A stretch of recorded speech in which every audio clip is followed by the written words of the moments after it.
Hello, class. For my controversial race and gender issue, I want to talk about black men and law enforcement. Over the last 10 years, especially with social media, and especially with smartphones, a lot of incidents regarding white police officers and black individuals and white police officers shooting and killing black individuals has really come into light, as there's been a lot of videos implicating the actual murder of black individuals by white police officers. And the fact that a lot of these white officers, get away with it in a sense, like they're not charged, they don't go to jail. Most of the time, most of the punishment that they receive is a leave of absence, and it's caused a lot of uproar within the black community, and as recently we've seen, movements like Black Lives Matter, and just a complete, a lot of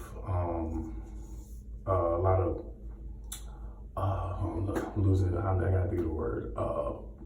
Protests. Sorry about that. Yeah, a lot of protests regarding the issue, and it's just kind of, it gets me thinking. It honestly gets me thinking, because obviously to stay on the topic, obviously it's wrong. I mean, you see these videos, you see these black men unarmed, and they just simply abiding the law, doing what the officer says, regardless if this is a video of them, being told to get on the ground, put their hands up, or, lay down on the ground, and they're laying and they're not hearing, but yet you still see these videos and they're still getting shot.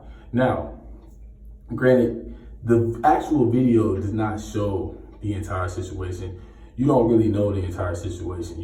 Unless you was there, I can't depend on the video for strictly evidence, but from what I see, it's bad. And does it need to be fixed? Yes, I completely agree. I completely think that, there's better ways to handle a situation than to pull a gun and shoot somebody, Why not tase them? Why not, I don't know, put them in the headlock, do something, handcuff them. Just, why does it have to be taken to the height of being shot at?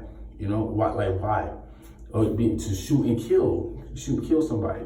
Well, to think more critically, let me get this straight. The situation is white on black crime, right? So of course, in the world we live in, racism is a very sensitive topic, but yet racism, I feel, unfortunately, will be present within society, forever. Well, hopefully not forever. Hopefully it can change, but to think that we will live in a world where racism is non-existent is kind of hard to believe, unfortunately. But because we do currently, when you look at the situation, the uproar, I believe, is because you have white on black crime. You have these white police officers. You already have police looked at as gangs and stuff like that. And you have these unarmed individuals, black and female individuals being shot and killed at. Well, what about to kind of stir the wheel? What about black on black crime? Let's think about that. You have black on black crime every day. There's black on black crime literally as we speak right now. Why isn't that being highlighted? Why isn't that given the same energy as the white on black crime? Why do I feel like the Black Lives Matter movement is more centered around, situations pertaining white officers to black individuals, but it's not pertaining to black on black crime? Like, you have that type of crime happening every day. And yes, it's in low income neighborhoods, the hood, the ghetto, however you want to put it, but it's present. And for me, honestly, I'm from Atlanta, Georgia. I'm from the suburbs. I'm from a very wealthy neighborhood, a very white neighborhood, shall I say. And I grew up my whole life over there. But when I was in middle school, my parents separated and my dad moved over to, a very low income area, probably the worst area. He moved to the worst area you can live in Atlanta. And me being innocent, I can remember that to this day. When I went over his house, I went out to play with the kids, just being a kid, just going out trying to have fun. And in the first day I go out there, I get jumped by the kids. They jump me. I gotta run back to the house. I never forget this. I gotta run back to the house. I said, I never go outside ever again. Like, I never go play with them ever again. And I can remember one time, it's like midnight, 11 midnight. My dad, he dropped me off at Church's Chicken to go. He told me to go in there and go get some chicken. And he left. And he left.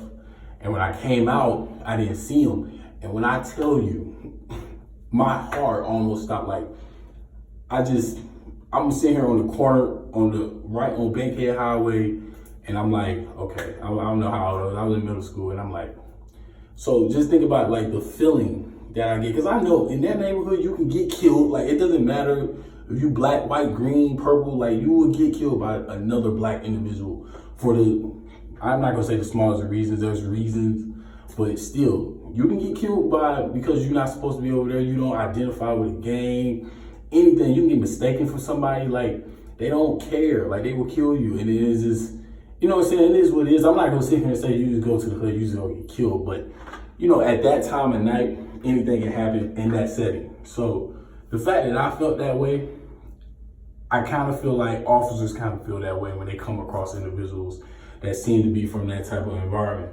And I'm not justifying that they should, you know, that what they're doing is right. No, I'm not justifying that. What I'm saying is that fear is real. Like, I honestly feel like they have fear when they see, you know what I'm saying, when they see black people from that environment, because they know it's not, they know that they don't even care about their own race. You know, sometimes that like, especially when you in those low income neighborhoods, like black on black crime is so high, it's unbelievable. It's even, and to think even big out of the, you know, to think even bigger, it's glorified within rap music. It's glorified within social media. You got, you know what I'm saying? It's just glorified. That's another topic about masculinity, related to masculinity, but it's glorified. So it's out there that, you know, if he's willing to kill another black person, then he really wouldn't care about me as a white person. Now, obviously, as an officer, you have the power. You're the one that has the gun, the taser, the handcuff. You're a police officer. You're the one that has the power. So, with that being said, you need to handle the situation more accordingly. I don't care about the fear, but I will say the fear is weird. I mean, it's real. And talking, and I genuinely say that talking from both sides. You know, I'm kind of trying to stay in the middle. You know, I'm not justifying police killings. I'm not. But I also am lobbying that, look, we need to give the same energy to black on black crime as we do white on black crime. Because there's like 10 times more black on black crime than there is black on white crime. And that's a problem. And we need more movements to address this, to address that situation. Like, that's something that is not cool. It's something to not be proud of. It's something that the black community should not be proud of. It's something that shouldn't be glorified, but yet it is. That needs to change. And that and that glorification has led to fear within white people, not even white officers. White people feel the same way, or any other race. When they look and they see the music, they see the social media antics, all that stuff, like, there's real fear that's developed. And I feel like, speaking on both sides, that's where the tension or the, you know, the gap needs to be bridged, you know? So, but at the end of the day, that's how I feel. We don't live in a perfect world, but, you know, when you talk about that topic, we need to understand the big picture. And we need to attack it, especially the black community. We need to keep the same energy, because, like, I hate the fact that there's so much black on black crime. Like, I'm not blind to the fact, you know. Like, I've been over there. I've been to those sides of towns. I listen to the music. I see it. And the more I do research on topics like this, I'm gonna continue to feel this way, because I don't like it. I feel like it needs to be a change. It really does. I've lived in the white community. You don't see that at all. Why in the white community they don't have that much white on white crime, but then I go to the black community, you see it every day. It's not cool. It needs to change. And I feel like that fear gravitates to everybody when it comes to, especially when you highlight a black male. So yeah, like I said, not justifying police killings. I honestly believe that needs to be fixed, and that police officers, even though there is a fear, they do need to understand that they're the ones in power, and that we are the ones that are in fear. Because you know what I'm saying, like every time I get pulled over by a police officer, there is real fear. Like I make sure I abide by what they say. I don't want to talk bad. You know what I'm saying? I just want to make sure the situation blows over as smoothly as possible. But that's just my thoughts on the situation, on opposing views, and I hope that I was able to achieve, just being transparent with the topic and highlighting both sides. So, thank you.